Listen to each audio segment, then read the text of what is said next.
40 سال حضور نے لوگوں کے سامنے کردار پیش کیا اور 40 سال کے بعد جبل فاراں پہ کہا اگر میں کہوں پہاڑ کی دوسری جانب سے ایک لشکر آ رہا ہے جو تمہیں کچل دے گا تو کیا میری بات مان لو گے؟ تو انہوں نے کیا کہا؟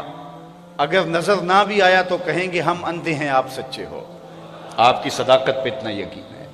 اللہ اکبر۔ فرمایا اگر میری صداقت پہ اتنا یقین ہے تو پھر مان لو اللہ ایک ہے، میں تم سے جھوٹ نہیں بولتا، اللہ ایک ہے۔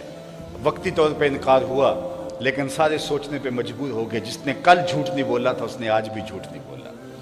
تو کردار اتنا روشن ہو کہ تمہارے کردار کی قسم کھائی جائے، تمہارے کردار پر لوگ بات کریں کہ کردار کے حوالے سے جو ہے وہ یہاں کوئی بات نہیں ہے، تو پھر آپ کی بات مؤثر ہوگی، آپ کے لہجے میں تاثیر کا رنگ ہوگا۔ لیکن اگر ہم باتیں خوبصورت کریں لیکن کردار اس کی گواہی نہ دے رہا ہو تو پھر گفتار بھی ہواؤں میں اڑ جاتی ہے، لفظ بھی تحلیل ہو جاتے ہیں، وہ کانوں کو لذت تو دیتے ہوں گے لیکن روح میں کھبنے کا فن نہیں جانتے۔ بات وہی دل میں اترتی ہے جو آپ کے کردار کی عکاسی کرتی ہے اور سچائی کے ساتھ آپ کی زبان سے جاری ہوتی ہے۔ وہ فارسی والے کہتے ہیں از دل خیزت بر دل ریزت، جو دل سے بات نکلتی ہے وہی دل میں پیوست ہوتی ہے۔ آئیے میں اور آپ حضور علیہ السلام کے ساتھ جو محبت ہے اس کو عملی روپ میں لے کر آئے۔ بہت ہو گیا، باتیں تو ہم نے بہت کر لی اور ہم واقعی بہت بڑے عاشق رسول ہیں، اس میں شک نہیں ہے، لیکن آئیے اب اپنے اس عشق کو تہذیب دیں، اپنے اس عشق کو عمل کے رنگ میں رنگیں، اس عشق کو، اس محبت کو جو ہے حضور کی اطاعت اور فرما برداری کے دائرے میں لے کر کے آئیں۔ جب ہم اس کو حضور کی اطاعت کے دائرے میں لے کر آئیں گے، فرما برداری کے دائرے میں لے کے آئیں گے، پھر ہم نہ بھی بولیں گے تو تبلیغ ہوتی رہے گی۔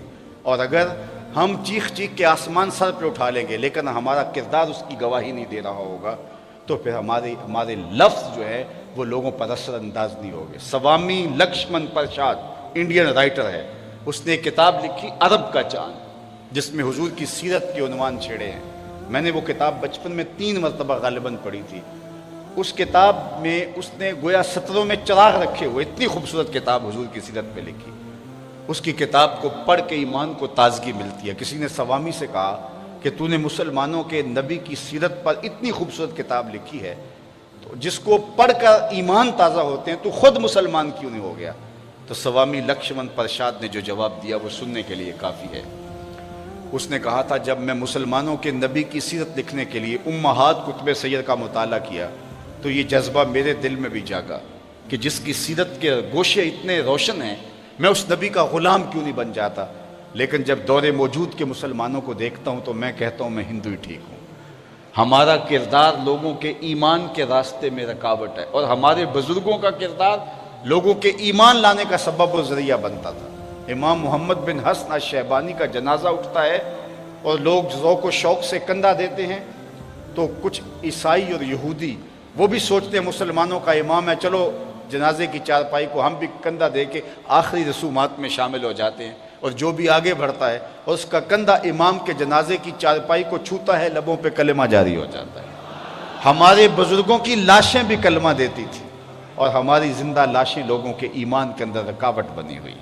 امام محمد بن حسن الشیبانی جب آپ آئے بصرے امام اعظم علیہ رحمہ سے تکمیل علوم کرنے کے بعد تو ایک عیسائی یا یہودی مناظر منتظر تھا کہ مسلمانوں کا امام آ تو لے، ایسے سوال کروں گا کہ وہ جواب نہیں دے پائے گا۔ منتظر کھڑے تھے مسلمان بھی، یہودی بھی، عیسائی بھی۔ جو ہی امام محمد آئے، چمکتا ہوا چہرہ، روشن پیشانی، سر پہ سنت کا امامہ اور جسم پہ سنت کا جامہ، گھوڑے پہ سوار جب تشریف لائے اور اس نے جو ہی امام محمد کے چہرے کو دیکھا تو جو مناظرہ کرنے آیا تھا اس نے کلمہ پڑھنا شروع کر دیا۔ سودا لینے کے لیے بازار گئے، ہاتھ اس کے بکے جس کے خریدار گئے، تو اس کے لبوں پہ کلمہ جاری ہو گیا۔ تو لوگوں نے کہا کہ تم تو مناظرہ کرنے آئے تھے، تم نے اس کو دیکھتے ہی کلمہ کیسے پڑھنا شروع کر دیا؟ تو سنو اس نے جو جواب دیا اس مناظر نے، وہ سننے کے قابل ہے۔ اس نے کہا جب میں نے امام محمد کے چمکتے ہوئے چہرے کو دیکھا اور روشن پیشانی کو دیکھا تو میرے دل نے بے ساختہ کہا جب مسلمانوں کا چھوٹا محمد اتنی شان والا ہے، بڑے محمد کی شان کیا ہوگی؟ یہ شان ہے خدمت گاروں کی، سرکار کا عالم کیا ہوگا؟ تو اگر ہمارا کردار اچھا ہو تو ہمارے کردار سے لوگ کتنے متاثر ہوں کہ جب ایک امتی کا یہ کردار ہے تو نبی کے کردار کا عالم کیا ہوگا۔ لیکن آج ہمارا کردار لوگوں کو دین سے دور ہٹاتا ہے۔ اس لیے صاحب میری گفتگو کا زیادہ زور ادھر ہی رہتا ہے کہ ہمیں اپنے کردار پر توجہ دینی چاہیے اور اپنے اندر اترنا چاہیے۔ ہم نے نعرے بھی بہت لگا لیے اور ہم نے تقریریں بھی بہت کر لی، ہم نے محافل اور مجالس بھی بڑے بڑے پیمانے پہ منعقد کر لی۔ اب ہم آئیں تھوڑا سا سفر کردار کی طرف کریں، تھوڑا سا سفر اطاعت رسول کی طرف کریں، ہمارا طرز زندگی بتائے کہ ہم حضور کے نوکر ہیں اور دور سے پہچانے جائیں کہ ہم حضور کے غلام ہیں۔ اللہ ہم سب کو غلامی رسول کی بہاریں عطا کر دے اور ہم جئیں تو حضور کے لیے، ہم مریں تو حضور کے لیے، اور زندگی کی آخری سانس تک حضور کے وفادار رہیں۔ اور اقبال کے کلام کا خلاصہ یہ ہے کہ محمد سے وفا تو نے تو ہم تیرے ہیں، یہ جہاں چیز ہے کیا لوح و قلم تیرے ہیں۔ اقبال کہتا ہے ان سے وفا کر لو، پھر قلم بھی تمہیں دے دیں گے، تختی بھی تمہیں دے دیں گے، پھر تمہاری تقدیر کے فیصلے کہیں اور نہیں ہوں گے بلکہ خدا بندے سے خود پوچھے گا بتا تیری رضا کیا ہے۔ لیکن یہ شرط یہ ہے کہ وفا کا رشتہ حضور سے مستحکم ہو۔ ادارۃ المصطفیٰ فیصل آباد کو میں مبارکباد پیش کرتا ہوں کہ انہوں نے جس شوق سے اس اجتماع کا انعقاد کیا اور آپ لوگ جس محبت سے آئے۔ مجھے پتہ ہے کہ آپ کی طبع ابھی اور گفتگو سننے کو چاہ رہی ہے، لیکن میں آپ سے لیٹ آیا ہوں اور باہر کا منظر میری نگاہوں میں سے اور میرے خیال سے ہٹ نہیں رہا، اور لوگ تکلیف میں ہوں گے، اور کبھی تقریر نہ کرنا بھی تقریر ہوتی ہے، تو میں انہی کلمات پر اپنی گفتگو کو چھوڑتا ہوں۔ وآخر دعوانا ان الحمدللہ۔